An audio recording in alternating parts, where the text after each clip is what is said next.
Hello friends, ओम श्री गणेशाय नमः। आप सभी का हमारे यूट्यूब चैनल पे हार्दिक स्वागत है। कार्तिक मास महात्म्य 24वां अध्याय।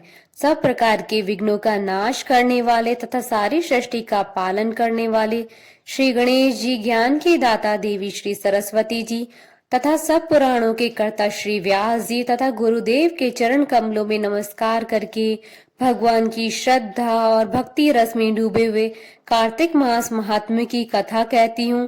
कार्तिक मास महात्म्य 24वां अध्याय प्रारंभ। लिखवाओ निज दया से सुंदर भाव बताकर कार्तिक मास 24वां अध्याय सुनो सुधाकर। राजा प्रथु बोले, हे मुनि श्रेष्ठ, आपने तुलसी के इतिहास, व्रत, महात्म्य के विषय में कहा। अब आप कृपा करके मुझे यह बताइए कि कार्तिक मास में क्या और भी देवताओं का पूजन होता है, यह भी विस्तार पूर्वक बताइए। नारद जी बोले, पूर्व काल की बात है। सह पर्वत पर करवीकर में धर्मदत्त नामक विख्यात कोई ब्राह्मण रहते थे। एक दिन कार्तिक मास में भगवान विष्णु के समीप जागरण करने के लिए वे भगवान के मंदिर की ओर चले। उस समय एक पहर रात बाकी थी। भगवान की पूजन की सामग्री साथ लिए वे जाते हुए ब्राह्मण ने मार्ग में देखा कि एक भयंकर राक्षसी आ रही है। उसका शरीर नंगा और मांस रहित था। उसके बड़े बड़े दांत, लपकती हुई जीभ और लाल नेत्र देखकर ब्राह्मण भय से थर्रा उठे। उनका सारा शरीर कांपने लगा। उन्होंने साहस करके पूजा की सामग्री तथा जल से ही उस राक्षसी के ऊपर प्रहार किया। उन्होंने हरि नाम का स्मरण करके तुलसी दल मिश्रित जल से उसको मारा था, इसलिए उसका सारा पातक नष्ट हो गया। अब उसे अपने पूर्व जन्म के कर्मों के परिणाम स्वरूप प्राप्त हुई दुर्दशा का स्मरण हो आया। उसने ब्राह्मण को दंडवत प्रणाम करके इस प्रकार कहा, हे ब्राह्मण, मैं पूर्व जन्म के कर्मों के फल से इस दशा में पहुंची हूँ। अब मुझे किस प्रकार उत्तम गति प्राप्त होगी? धर्मदत्त ने उसे इस प्रकार प्रणाम करते देखकर आश्चर्यचकित होते हुए पूछा, किस कर्म के फल से तुम इस दशा को पहुंची हो? कहाँ की रहने वाली हो? तुम्हारा नाम क्या है और आचार विचार कैसा है? ये सारी बातें मुझे बताओ। उस राक्षसी का नाम कलहा था। कलहा बोली, ब्राह्मण, मेरे पूर्व जन्म की बात है। सौराष्ट्र नगर में भिक्षु नामक एक ब्राह्मण रहते थे। मैं उनकी पत्नी थी। मेरा नाम कलहा था और मैं बड़े क्रूर स्वभाव की स्त्री थी। मैंने वचन से भी कभी अपने पति का भला नहीं किया, उन्हें कभी मीठा भोजन नहीं परोसा, सदा अपने स्वामी को धोखा देती रही। मुझे कलह विशेष प्रिय था, इसलिए मेरे पति का मन मुझसे सदा उद्विग्न रहा करता था। अंतोगत्वा उन्होंने दूसरी स्त्री से विवाह करने का निश्चय कर लिया। तब मैंने विष खाकर अपने प्राण त्याग दिए।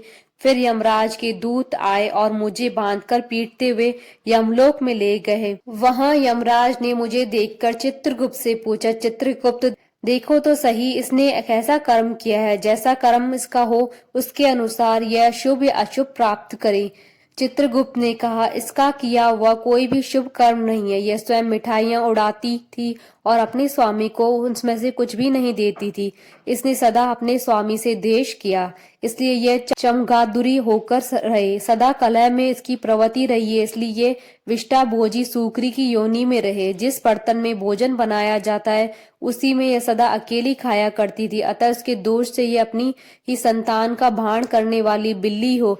इसने अपने पति को निमित्त बनाकर आत्मघात किया, इसलिए यह अत्यंत निंदनीय स्त्री प्रेत के शरीर में भी कुछ काल तक अकेली ही रहे। इसे यमदूतों द्वारा निर्जल प्रदेश में भेज देना चाहिए। वहां दीर्घ काल तक यह प्रेत के शरीर में निवास करे। उसके बाद यह पापिनी शेष तीनों योनियों को भी उपभोग करेगी। कलहा ने कहा, विप्रवर, मैं वही पापनी कला हूँ। इस प्रेत शरीर में आए मुझे 500 वर्ष बीत चुके हैं। मैं सदैव भूख प्यास से पीड़ित रहा करती हूँ।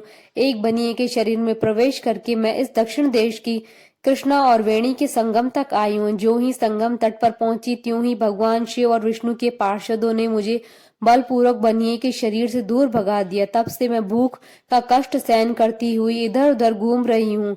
इतने में ही आपके ऊपर मेरी दृष्टि पड़ गई। आपके हाथ से तुलसी मिश्रित जल का संसर्ग पाकर मेरे सब पाप नष्ट हो गए। दुज श्रेष्ठ, अब आप भी कोई उपाय कीजिए। बताइए मेरे इस शरीर से और भविष्य में होने वाली भयंकर 3 योनियों से किस प्रकार मुक्त होंगी। कलह का वचन सुनकर धर्मदत्त उसके पिछले कर्मों और वर्तमान अवस्था को देखकर बहुत दुखी हुआ। फिर उसने सोच विचार करने के बाद कहा, धर्मदत्त ने जो भी कहा उसका वर्णन 25वें अध्याय में किया गया है। इति श्री कार्तिक महात्म्य 24वां अध्याय संपूर्ण। बोलिए भगवान विष्णु की जय, सनातन धर्म की जय। आशा करती हूँ कि आपको कार्तिक मास महात्म्य 24वें अध्याय का ये वीडियो पसंद आया होगा, तो आप इस वीडियो को अधिक से अधिक लाइक और शेयर कीजिएगा ताकि सभी भक्तों को इस वीडियो का लाभ प्राप्त हो सके। आप हमारे चैनल को सब्सक्राइब जरूर कीजिएगा अगर अब तक नहीं किया है तो, ताकि आप और हम कनेक्टेड रहें। साथ ही प्रेस करना ना भूलिएगा बेल आइकन को, जिससे नए वीडियो से रिलेटेड नोटिफिकेशन आपको तुरंत प्राप्त हो सके। ओम श्री गणेशाय नमः।